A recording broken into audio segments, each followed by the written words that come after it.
Pregame.com.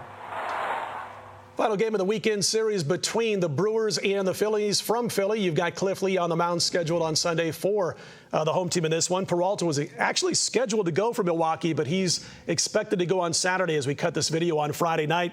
But again, you're looking at a Milwaukee team. I don't even know if it has much to do with Peralta, kid. I mean, you got a Milwaukee team that cannot hit their way out of a wet paper bag when it comes to facing left-handers. Your thoughts on this matchup? Well, that's the whole thing. If Cliff Lee wasn't going for Philadelphia, I wouldn't even specify pitchers as long as I knew it was a lefty going against Milwaukee. 4-18 against lefties. Right. I mean, you and I could do better than that. It is unreal, though, when you look. Segura, who's been a dynamite, and then you got Gomez, Braun, Aoki. You've got four guys, 296 or better, and, of course, Segura, 358. One of the top hitters. He actually is the top hitter in the National League, I believe, right now. Him and Votto were right there. So the hitting's there, the potential's there. But this team is just, they're a mess. Absolute mess. And you got Cliff Lee, who, you know, I know his strikeout per 9 innings pitched is down a little bit, and his walks are up a little bit. But if you look at it, he's getting guys out anyway, and he's not. His whip hasn't been affected by it. His ERA hasn't really been affected by it. And I watched him against Boston. That was my dog of the month play, and he gave up a run in the first inning, Pedroia with a single, and that was it. Nothing after that. I think he went like 22 of the next 23 batters that he actually retired. I mean, it was just a stellar performance out of Cliff Lee. And Scotty, there's certain guys we look that you don't want to play in chess that are thinking ahead of you, even when they don't have that overpowering stuff. Cliff Lee, one of those guys we remember. Greg Maddux, Glavine, those guys. You knew that they were going to needle the corners and they were going to keep you off balance. You're looking fastball, they're throwing changeup, and then they nail you with that fastball. It's not fast, but when you're looking changeup, it is. Absolutely. I tell you what, besides the fact that Milwaukee's so bad against lefties, bad in general, they've been dominated in Philly by this Philadelphia team. I think Philly's 30-11 the last 41. So I guess we're not leaving much suspense. As Marco D'Angelo would say, let's make it official with your free play. Let's do that. And we will make it official. It will be Philadelphia, and I know Cliff Lee will be a heavy favorite, so that's why I'm going to lay the 1.5.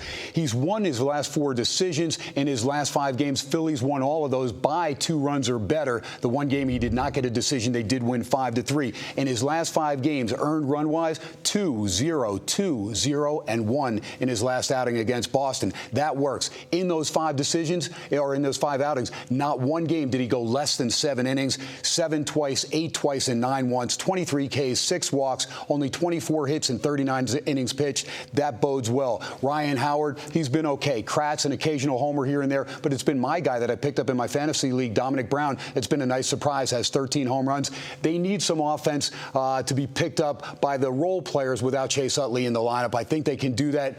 Boy, they haven't supported Cole Hamels, who goes tonight on this Friday. We're filming, and they have supported Cliff Lee a little bit more. And again, Lee, I don't expect him to give up more than a run, maybe 2 if something goes wrong, but I expect Philly to win this game by 2 or more. I'm looking for around a 6-2, 6-1 victory by the Philadelphia Phillies with Cliff Lee on the hill. I figure he'll be a 2-1 favorite, so when you're the home team, you're going to get a better shot minus the 1.5 because you're not going to have that 9th inning at bat. So I'll look for Philadelphia to probably be right around even money or maybe plus $1.10, somewhere in that neighborhood. I like Philly with Cliff Lee. I'll lay the 1.5. I don't do it a lot, but I like it in this situation. Yeah, I like it here also. I agree with you. I think Philly's in the right spot here with Cliff Lee on the mound against a bad hitting team when it comes to facing southpaws. That's going to do it for us for Scotty, you know what? Before it does, first off, I want to commend you on the show. First Preview is the best. You do an outstanding job hosting that show. My pal Chuck Gettle, he's been my Friday night partner. He just joined pregame. We do a show on, of course, on AM 720 KDWN. You guys are on ESPN 1100. Folks, you need to tune into these shows because you always have guys from pregame on there. You're going to get some free play, some great action, and just some great insight from a lot of guys from pregame, from Marco D'Angelo to Vegas Runner to Fezzik, you name it. There's a cast of characters and more to come in and join in.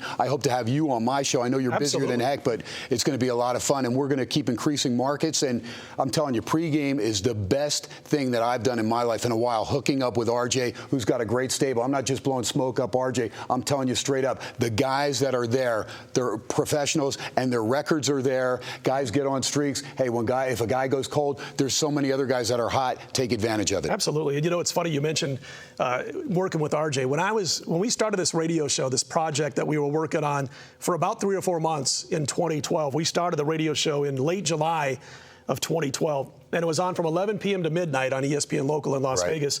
And we did that for about 6-7 months. And then going into March, we said, okay, we'd really like to move this to a daytime show if we can, if there's an opening. Well, fortunately, ESPN in Las Vegas made that opening. We are on at 10 a.m., as you mentioned, Pacific time each and every day.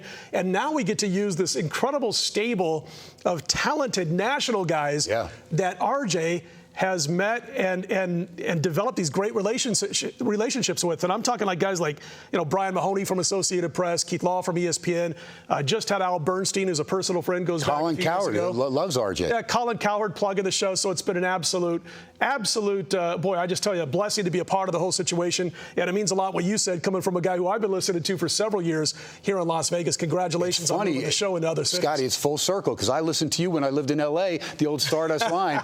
And, there's always guys that RJ's recruiting to try and up the stable a little bit more. My partner, Chuck Edel. Chuck, I learned a lot from as far as how to say the word under. Didn't know how to do that until I met Chuck. And playing dogs. And Chuck has now joined the pregame team. He's off to a 12-6 start, his first 18. So just because a guy may be on the bottom of the pictures doesn't mean that he's not top tier. Chuck is a top tier guy. He had a 22-3 run, I think, recently. Yeah, he's outstanding. One of the best. One of the best. Him and I know Marco D'Angelo had that incredible 25 unbeaten streak a couple years ago. That's just ridiculous. Had to settle for 25 straight. Of course, and I didn't know him then. Of course, 25 straight. I wouldn't be sitting here. Neither did I. We'd both be in the Caribbean. We wouldn't be talking.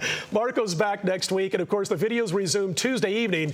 You'll get that gang from the Tuesday show. Vegas runner Brian Leonard. I know Fezzik's out of town, but I'm sure there'll be somebody else sitting in here with Brian and VR. Stick around for that. That's Tuesday night. He's Ken. I'm Scott. Have a terrific winning weekend. We'll talk to you again next week.